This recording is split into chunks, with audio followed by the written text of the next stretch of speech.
I think that's another really important lesson, as faculty. If you're going to bring a problem to a leader, you better come with a solution too.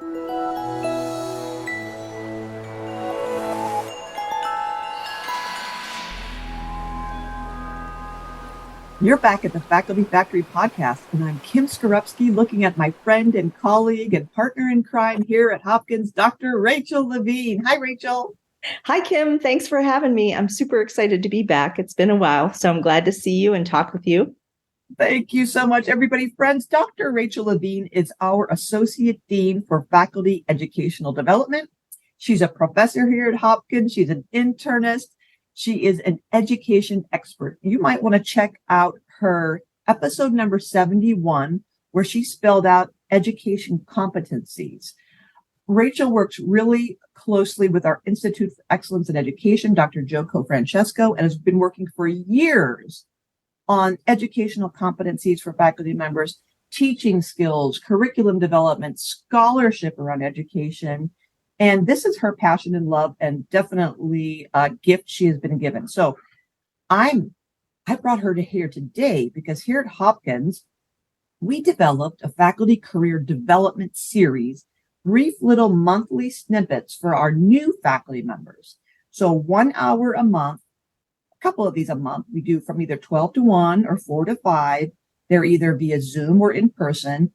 We came up with an agenda or a menu of brief little content offerings that are particularly relevant for early career new faculty members.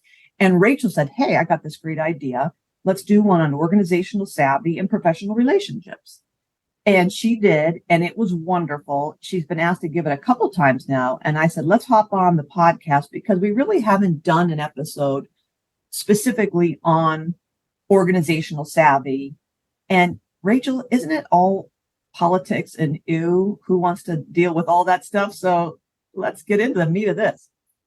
I love that you brought out this kind of tension or discomfort that sometimes faculty feel when they hear organizational savvy. And I think we've even sort of doctored it up to make people feel better. We didn't talk about institutional politics, but that's really a little bit about what it is. It's about understanding and recognizing and being able to navigate organizational power and politics.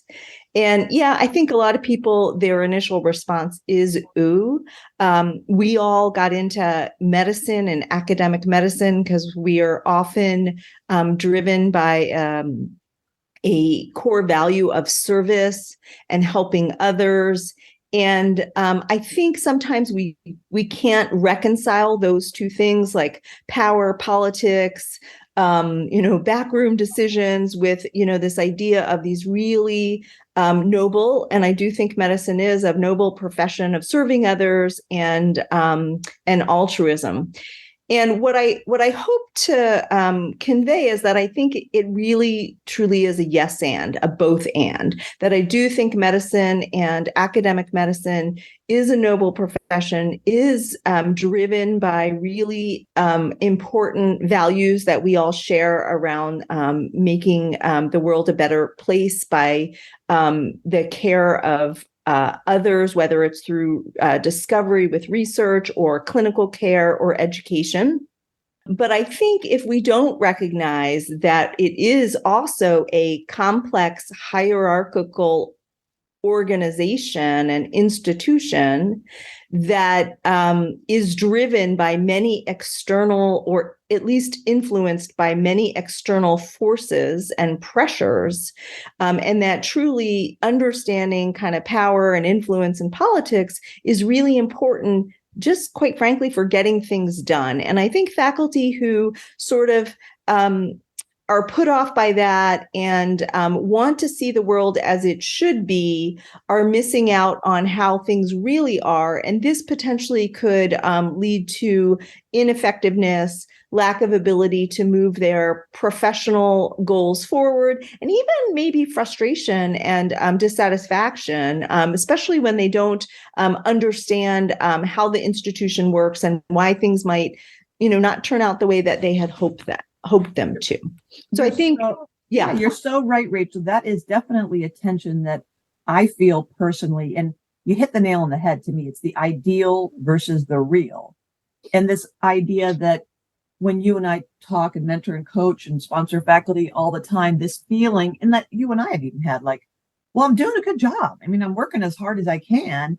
Isn't it obvious what I'm doing? I mean, isn't it clear that the products that I have created, the value I bring, isn't that evident? And why can't this happen? Or why is thus and such happening? Because it just doesn't, you're right. It kind of pushes up against our values of, like, we're not in a money making industry where we came here to get rich, that we're all in this together. We all are about service and altruism. So it really kind of punches us in the gut when we feel that we are in a system that is sometimes, like, literally you feel like there's a pushback on you, like holding you back, or all the hurdles and barriers people seem to encounter that make it more difficult. So it does kind of, it's this really weird place. And for us to help faculty, inevitably comes down to, like, relationships and managing those relationships and communicating and understanding when people say, yeah, but why? Yeah, but why is it? And we're like, that's just everywhere you go, you're going to have this culture of, this is the way we do things around here. So how do we figure it out? How do we learn and get this savvy? And then what do we do with it? Yeah, so I think these are great questions, and you've touched on a couple things. I think some common misconceptions or apprehensions that faculty bring to their work or their experience, and we can touch on those. I want to just pause for a moment and sort of define what we mean by organizational savvy. So again, we're talking about this idea of understanding and navigating organizational power and politics. And a lot of what this is what I would call situational awareness, right? So this is the ability to recognize the significance of events in one's institution and how these fit in with the larger institution in terms of, again, what I said, those external forces, maybe the institution's strategic priorities and mission. So again, sort of recognizing what's happening, what's coming on the horizon, what are some potentially emerging opportunities and constraints, anticipating future trends, and then being able to really align those with your own professional and personal career goals so that you can perhaps leverage what's happening at the institution and align those with your priorities, right? And that might be about that person who's, like, got their nose down doing their work and expecting to be recognized and expecting for institutional leaders to recognize that what they're doing actually aligns with the institutional mission. And so that therein is, again, that common misconception that if I just work hard and keep moving forward, that someone will recognize what I'm doing. And it's not that leaders don't want what's best for all of their faculty. It's just that they have many, many other priorities and things that they're paying attention to. And that's why it's important, to periodically make sure that your leaders know what you're doing. Sending them an email. Hey, I went to the faculty meeting and I heard that we are concerned about this issue or that issue, and I'm doing this work that I think could really help with that. It could help move the departmental mission forward, or it can help address some of these priorities. And so again, just developing that awareness about what's happening in the institution, what's driving leaders to make the decisions that they're making, allocate resources, and figuring out how you can align with that, or at least message what you're doing to align with that. And I think what you're saying too reminds me, I was coaching one of my former mentees back in Chicago, and she kept saying throughout the conversation, because I listen. And it was a good reminder for me that she had said something or asked something, and one of her colleagues said, well, how do you know that? How will you know these statistics about universities, whatever, underrepresented medicine faculty? And she's like, well, because I listen. And then she said something later on, well, why would you even know about that? Because I listen. And it was a reminder to me that, yes, part of the communication relationship and that savvy is just closing our mouths and listening to hearing what's being said and also what's not being said. That kind of listening between the lines and trying to get a bead on, like you're saying, the priorities. How many times do we think that this is top urgent priority? For me, it is, or for you, it is. But for our bosses, we have no idea their competing priorities. And one more thing before it flies out of my head, as you're mentioning this idea and the way of thinking, it reminds me of the advice we've been giving our mentees for decades of, if you want to get funding and be awarded NIH funding or whatever foundation funding, what do you need to do? Go to the institute's priorities. You look at that. What are their priorities? Yes. So it's not a matter of saying, well, gosh, I've always, my lifelong dream was to, research A, and they're looking at F. Oh, well, I guess I can't be a researcher. No, you get creative and you think, how can I do A, but in the context of what the institute is funding and their priorities. So it's that same thing of like, how can I present my research that's palatable and will help move the science? So that same kind of dance of how do I fit into that NIA, National Institute on Aging, priority list for next year? And the same thing, how do I fit into my division or my department or my institution's priorities? Yeah, I love that. I think that's so important. And I love the example that you gave of your coachee is a good listener. And, if there's some strategies for developing organizational savvy, I would definitely say, paying attention, right? Going to, your town hall meetings, right? Going to your faculty meetings. These are important. Looking at things like the institution's strategic priorities, right? Reviewing those, looking at those carefully, and also paying attention, like what's happening? What are the external forces that are happening? I'll give an example. A couple of years ago, we went through an LCME review, a review of the medical school, and that creates all kinds of challenges, but also opportunities, right? And so, an educator might recognize what's really important for the LCME right now and what might be, a gap in what we're able to demonstrate that we're doing. And that might be an opportunity for them to move their kind of personal and professional kind of goals forward. Just as an example, and this is not specific to our institution, but I think we all sort of recognize and understand the tremendous value and importance of diversity, equity, and inclusion. And we know that this is something that accrediting bodies are going to be interested in. And so that's a great time as maybe a group or an individual at an institution who's trying to move that agenda forward could share their projects, their ideas, their goals with the right, in the right setting. And it's by paying attention, right? Maybe volunteering to be on those committees that are involved in that LCME and review, just as one example of, again, like listening in on those conversations and those committees, and then paying attention to, gaps and opportunities that could create, again, an opportunity for you to actually feel more engaged and ensure that your values align with the institution. So, you can kind of feel icky about this idea of power and politics, but in the end, it can be really useful for getting things done, because this is how institutions and complex organizations work. And if you think about it, power used in the service of a shared goal leads to a greater good, right? This is stewardship of power. And I think it can actually lead to greater values alignment for faculty and also greater engagement and satisfaction. Yeah, you're so right. The politics is, unfortunately, I think, taken on just a dirty word, and it kind of, recent events in our country, it makes everyone think that, oh, people and anybody in politics, they're not trustworthy. You wonder like what their real motivations are. And you never feel like there's any authenticity there. But recognizing that politics is trying to understand people's motivations, then, as Rachel Levine says, and I quote you all the time, is that you ask curious questions. That would maybe then, oh, I'm curious about that.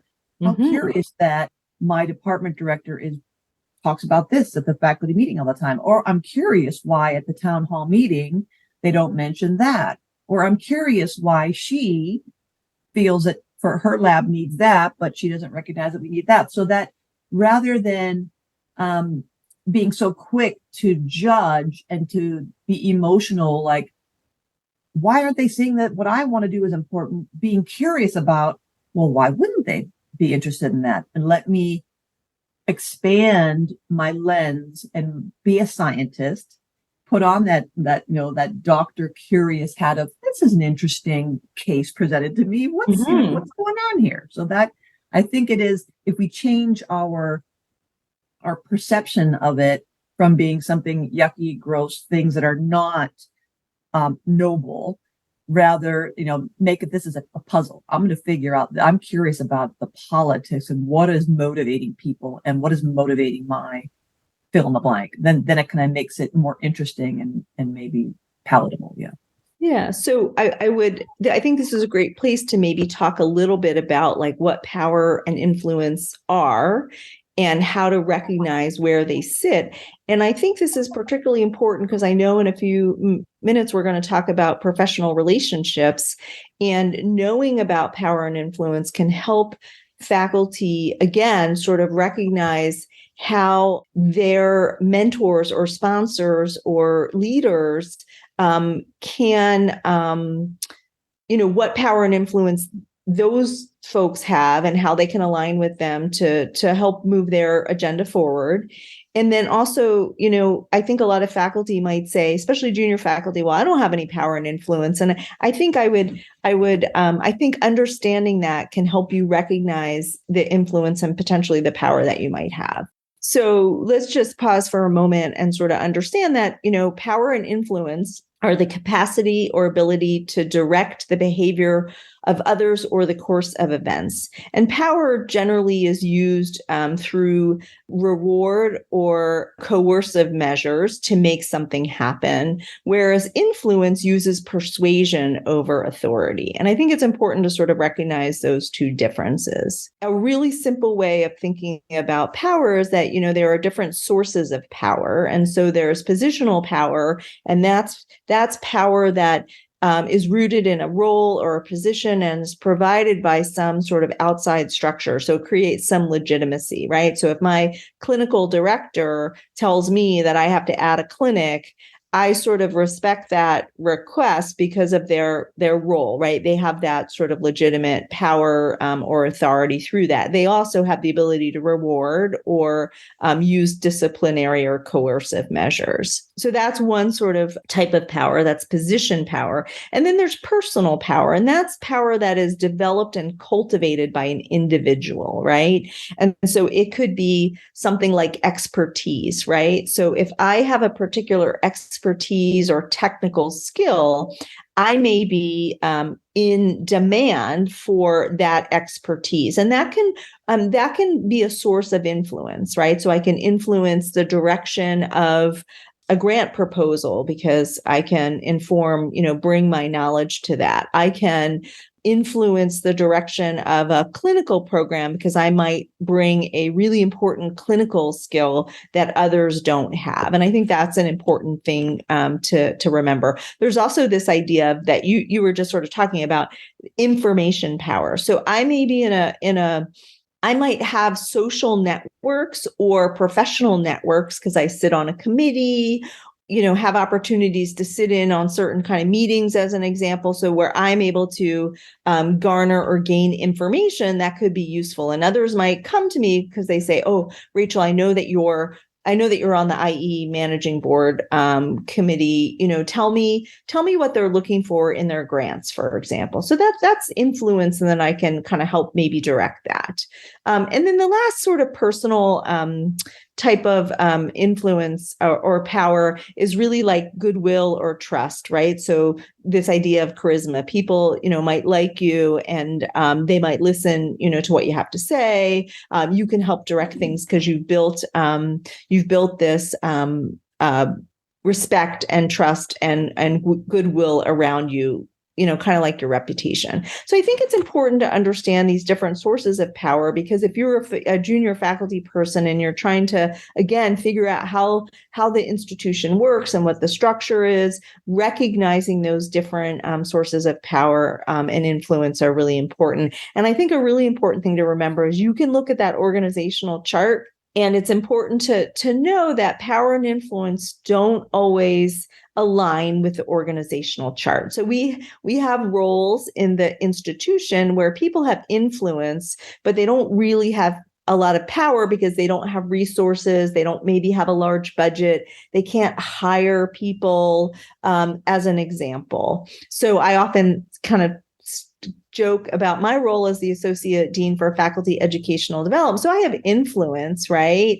And I have probably some personal power, but I don't have a lot of position power because I don't have a big budget. I can't create, a lot of opportunities. I can't move resources around. I can't hire people. And so, it's important for people to recognize that if they're coming to me to ask for something, there's limitations to what I could help them with. I might be able to direct them to somebody who can help them because they do have resources, or, through my information power. But I think, again, faculty need to sort of understand these nuances because it can really help them be more effective. And I would really want to put a pin in what you just said around faculty members who are new to an institution or new in academic medicine or new in a new role in an institution. Yeah. And that nuance is so important because, again, the way I think we're trained, the way our brains are, we oftentimes assume things are what they are on the surface without understanding the layers beneath something. So we might mistakenly think, well, you're a dean, and the word dean is in your title, Rachel or Kim. And I've had many faculty members say to me, hey, I got a great idea for faculty, and we should start there should be a core for writing and editing services, and it would look like this. And I'm like, yes, great, I'm on board, I'll do whatever I can. And then some sense of disappointment or disgruntlement with like, well, how come you didn't make that happen? Well, why can't you just do that? Because they're not understanding that I don't have the checkbook. I can't just, make it so and make it happen. So that realization and understanding the organizational chart, who's got what title, who reports to whom, but then really being curious and listening to understand how this specific segment works in reality. I mean, ideally, this is again, my sense of what is ideal. Is not real. So that is where you are always so good about the being curious, pausing. Let's take a minute here. Am I making any assumptions? In which I tend to always make assumptions. What assumptions am I making? What assumptions are you making? Let's peel this away and not jump into some proposal for something without understanding where we all are. So I like that point you're making, and I really want to reflect on that or help people reflect on the assumptions we make when we try to learn or engage in these organizations. Yeah, absolutely. I think, this I know, you're a professionally trained coach, and, just encouraging all of us to be our own, coaches with this idea of asking those questions to ourselves, like, what am I not understanding about this situation? Or is there a different way that I could understand what's going on here? Especially when something, doesn't sit right or feel right. So yes, absolutely. Yeah. So I was going to say, should we talk about some important professional relationships now? Yes, please. Okay, awesome. Because I think this is a great place to transition. I think once, you have a sense of at least sort of accepting and beginning to sort of develop some situational awareness around organizational savvy and politics, I think it can help you make the most of your professional relationships. So, I think everyone appreciates mentorship as sort of the traditional professional relationship in academic medicine. We're not really going to focus on that because I think everyone has a good sense of what that's about. But I think we want to talk about two really important ones: sponsorship and followership. So do you want to start with followership? Yeah, I think I like followership. I like that because we all talk about leadership and all the institutions around, the country we all work to either send our faculty members to professional societies, their leadership programs. The AAMC has many programs, and then many of us have built our own programs. And so I was just actually interviewing Dr. Rachel Salas yesterday, and she's great. She's like, oh, I always love a good leadership program. There are some of us who literally are drawn like moths to leadership programs because we so enjoy them. So yeah, leadership. And yet we hear so little about followership. And that sounds like, well, who would want to be a follower? You're trying to train us all to be leaders. So what's up with the followership? And yet, you and I both know, we started talking a couple of years ago about, my big thing when I came to Hopkins, I remember was interviewing and I talked about being a good servant leader, and that idea that sometimes to lead, one must follow. And that's not, well, after I follow a certain period of time, then I could be a leader. Yes. And you will all still, as a leader, you're still following. We're still following someone else. And then there are moments in our day and seasons where we're going to have to step back and follow. So I'd love it if you could kind of get into that and help us understand your perspective and the value of that. Yeah, happy to. So I got kind of turned on to this idea. I just, in some other work that I was doing, I came across this article in the British Medical Journal by Gibbons and Bryant on followership. And it's a really nice short article. And I think, to your point, I use this as sort of a framing around our professional work as we sort of engage between, our professional development and thinking about leadership and thinking about our contributions, to our institutions. And I just love this idea because I think it works both ways. Like, I think you can understand how to be a really good follower, and in being a really good follower, and the language they use in the article is an exemplary follower, is one who is engaged constructively and brings critical thinking to any setting, and particularly, sort of can, in some ways, bring that thinking and, challenge even a leader to see a different perspective, to understand things differently, while at the same time really being supportive. So you're bringing your critical thinking to advance some project or some initiative or some mission. And in that way, a follower can really kind of influence and really mold a leader's views. I think we'll talk in a moment about sponsorship, but it's also a great way to demonstrate like your individual kind of talent and be recognized for that. You may be, as a follower, sometimes asked to stand in or represent the leader, for example. And I think another really important piece of this is that it encourages team members, faculty to be really engaged in, whatever the process might be. And it kind of helps you avoid groupthink, right? Because sometimes if you have very passive followers, they're just going along, they're not going to challenge anything, they're just doing what they're doing. You really can go down the road of groupthink, right? And that can get us in trouble sometimes. So a really kind of exemplary followers, one again who's just really engaged and brings their critical thinking to bring different perspectives to different situations. And again, I think that the takeaway here for a junior faculty person, for example, is that how they can really actually influence, right, and persuade a leader through this kind of followership role. So that's one aspect. I also love that all of those followers who are interested in leadership will one day be leaders, and they're going to really, I hope, want to know how to cultivate exemplary followers in all of their settings too. So how will they do that? Yeah, you're making me think of here. I live in a row home, and we have an HOA, homeowners association, and I'm on the board. And we have one member of the board who's always the naysayer. And it's not because we talk about, in meetings and different ways to run a good meeting. is a good leader sometimes will say, hey, Rachel, at this meeting, would you be the scribe? Will you take the notes? Hey, Kim, will you be the one who listens for what's not being said?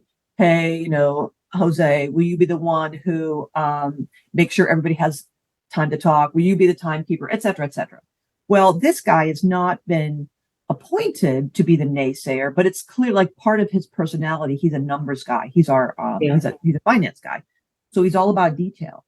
And at first, because I'm such a always hard driving, let's get her done. The meeting's supposed to start, it's supposed to end. Here's the agenda. Let's plow through these things. And so recognizing that my blind spot, because I'm such a high J, get her done, get to goal, is I recognize that one of my challenges is that I can skip over details because I'm so ambitious to get things done.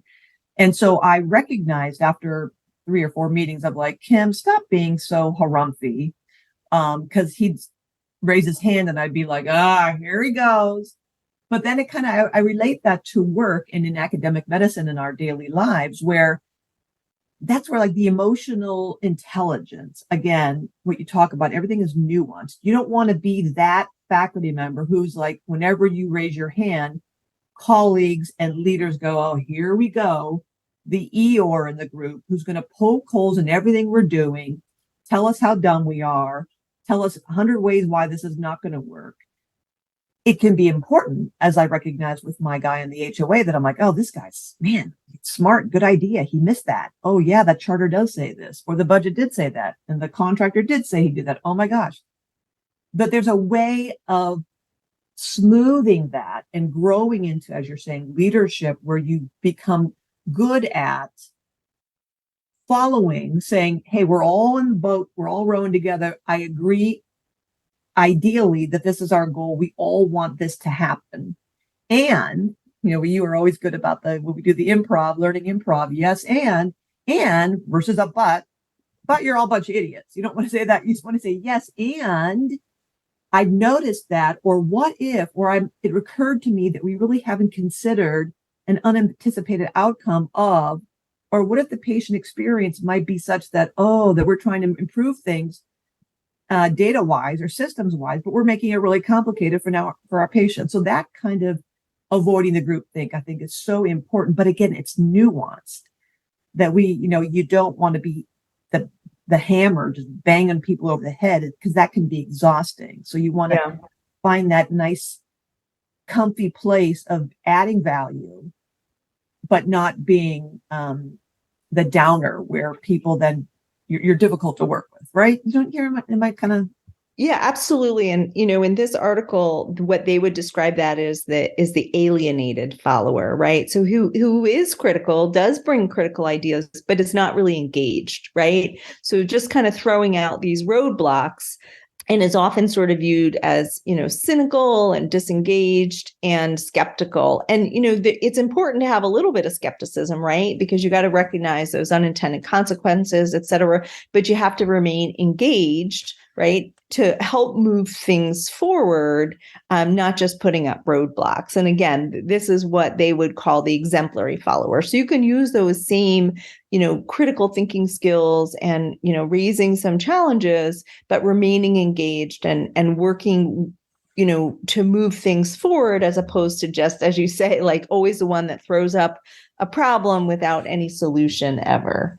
And I think that's another really important lesson, as faculty. If you're going to bring a problem to a leader, you better come with a solution too, right?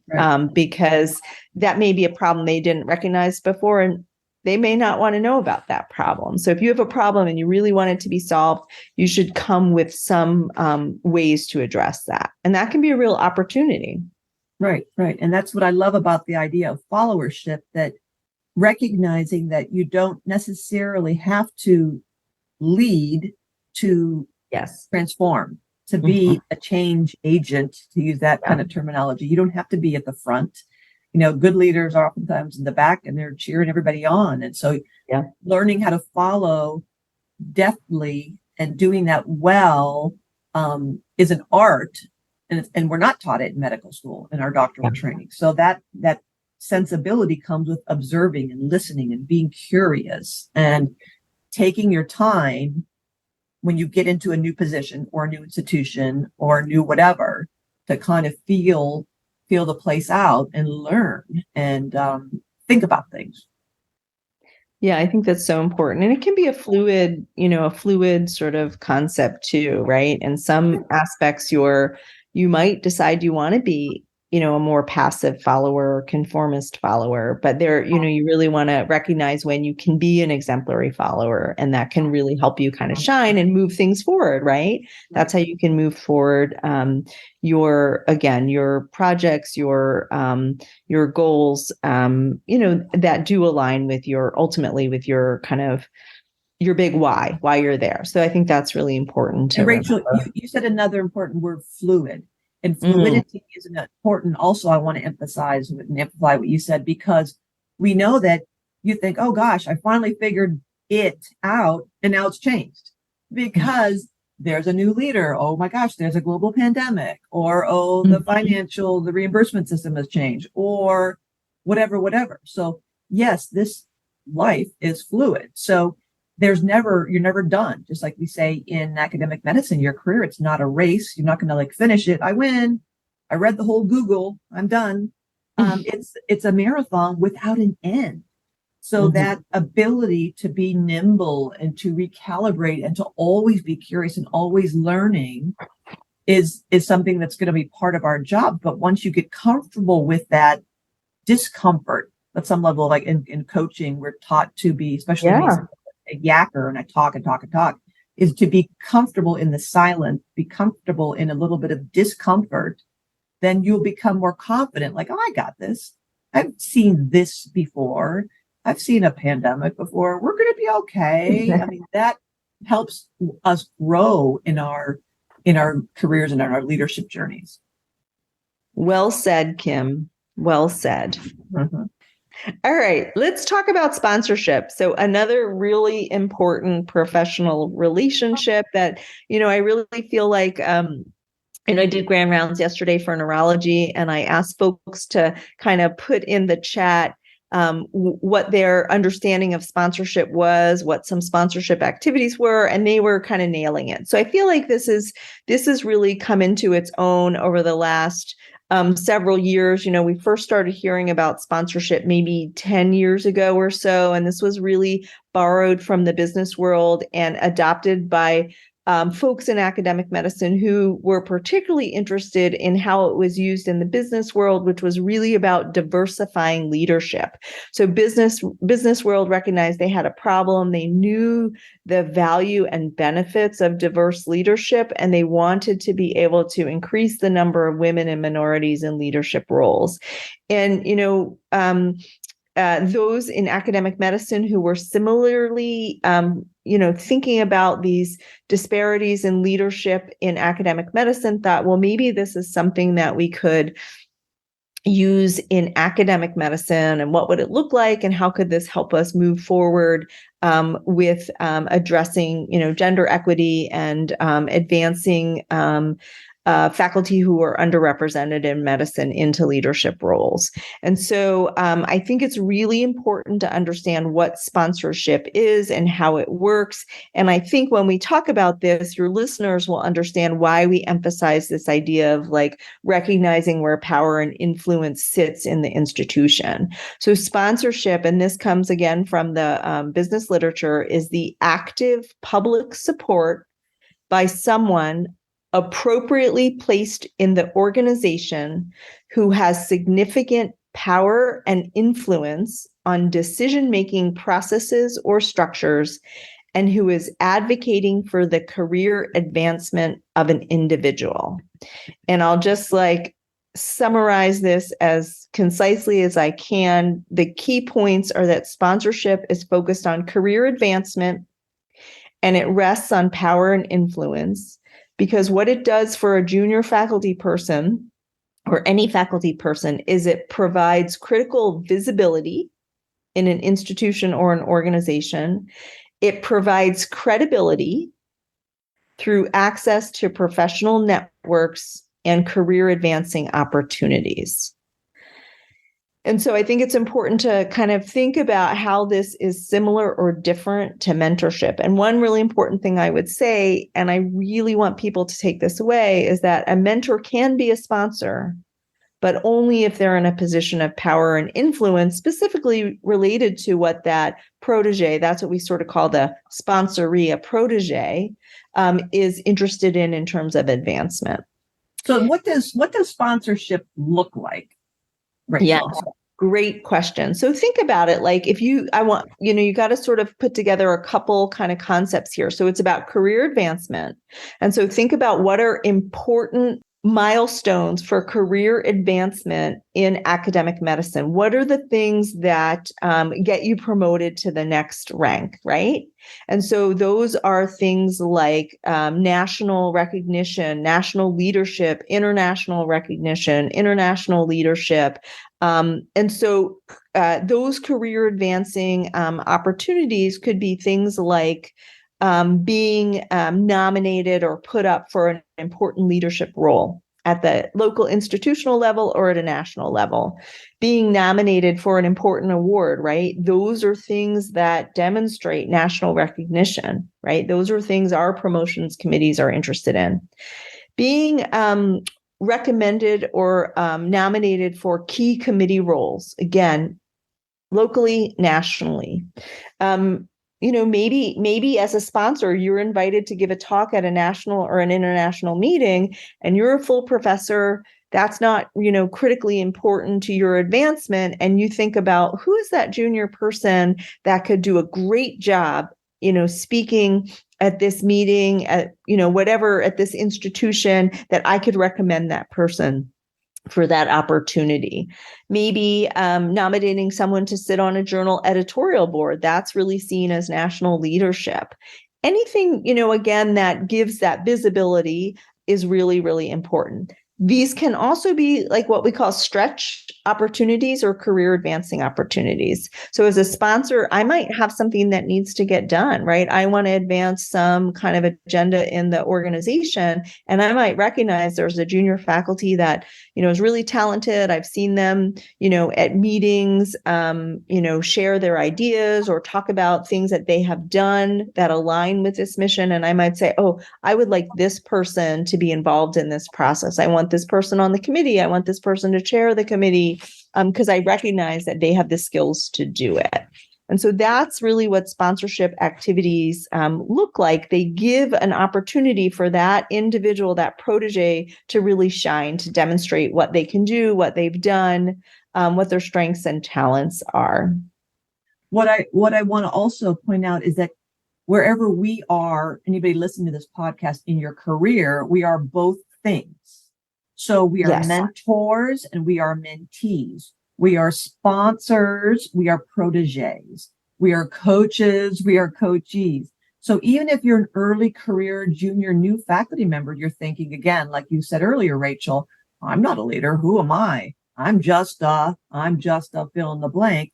Don't minimize your importance. You do have power because you have trainees. You have learners you work with. You have medical students, you have residents and fellows and patients and colleagues who are a minute behind you or half a rung below you. You have folks in the lab, in the clinic space. So we can be doing these activities, even if you're a junior, new person, with your trainees. So we're all kind of in the pool together. So I like to always think of, okay, I need to learn this part of it, but I can also activate it with the people who I'm bringing up as well. Yeah, I love that. And I think it's so important. And, it was really a mindset and kind of like an aha moment for me as I was sort of really thinking about this. And then, I sort of made a decision that, I want to do everything I can to sponsor women, because that was something that was really important to me. And, I just sort of think about every opportunity. I look for talented individuals. I try to sort of recognize that. I try to expand my network so that I can make those connections, right? And it really highlights how powerful those social or, professional/social networks can be. And so think about, if you're a sponsor, think about like, what is your network in your local institution, right? Where do you have influence? And also think about at the national level, the same. How can you connect, really talented junior faculty with others beyond their network that could really lead to some great opportunities or recognition, or even, at the maybe an invitation to come and talk, or maybe even just someone who becomes aware of the work that they're doing. And, who knows, in 5 years could serve as a referee for that person when they're going up for promotion. So it's so important to sort of recognize this.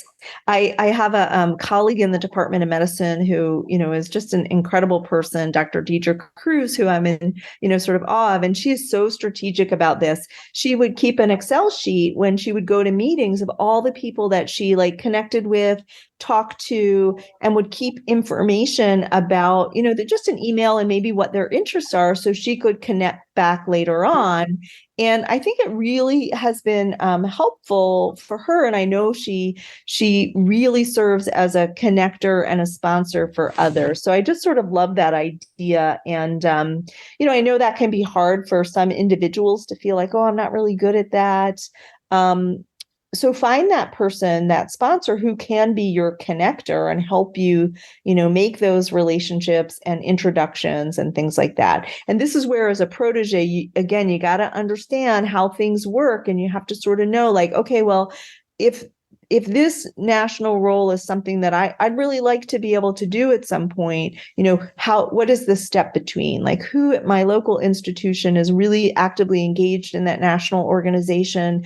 Can I meet with them? Can I talk to them? Can I let them know what my interests are, what I'm doing, how it aligns with that? And again, that just kind of demonstrates the importance of sort of understanding organizations, connections, networks, all of these things and how they work. I love it. Love it. Love it. Love it. Yes, you're right. And the answer to all those questions, those hypothetical questions, is yes, you can. Yes, you can. Yes, you can.